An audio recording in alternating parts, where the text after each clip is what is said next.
ቤተሰቦቼ ቡዜ ማለት ነው። ሁሉን ነገር እኔ ብቻ ነኝ የማውቀው፣ ሁሉን ነገር እኔ ተናጋሪ ነኝ። ለምንድን ነው እኔ ብቻ ነኝ ሁሉን ነገር በቃ ስማርት ነኝ እኔ በሁሉም ነገር ላይ ብላ የምታስበው የሄርሜላ ማነው የሩታ አክስት እኔ ነኝ ልጁን የወሰድኩት። ሩታ የምታውቀው ነገር የለም፣ ሌሎቹ የሚያውቁት ነገር የለም። ስለዚህ መጠየቅ ያለብኝ እኔ እንጂ ሩታ አይደለችም። ሩታ ላይ ምንድን ነው የምትፈልጉት ብላ ነው የጠየቀቻት እና መመለስ ራሱ አልቻለችም። እኔ እውነት አለበት ቦታ ብዬ የማስበው ቦታ ላይ አብርሃምን ቢያጠፋ አብርሃምን ልቆጣው እችላለሁ።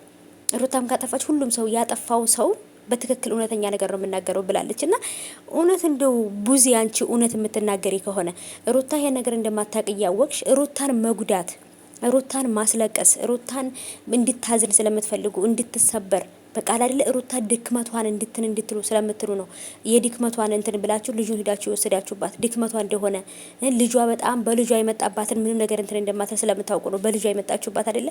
ስለዚህ አክስቴቱ ከሆነች ይሄን ነገር ያደረገችው ሩታን መንካት ለምን አስፈለገ?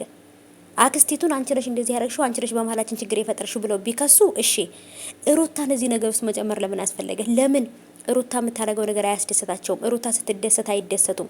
ሩታ ስትከፋ ነው በጣም ደስ የሚላቸው እነሱ ማለት ነው። እና ቡዜ አታስመስይ፣ የእውነት በጣም አስመሳይና ውሸታም ነሽ። ለምን የሩታ ደስታ በጭራሽ አያስደስትሽም? ሩታ ስታዝን ስታለቅስ ነው አንቺን በጣም ደስ የሚልሽ ማለት ነው። ይሄ ነገር እየወደዳችሁ በቃ እየመረራችሁ ትወጡታላችሁ ማለት ነው ውዶቼ። በጭራሽ የሩታ ደስታ ለቡዜ አያስደስታትም ማለት ነው።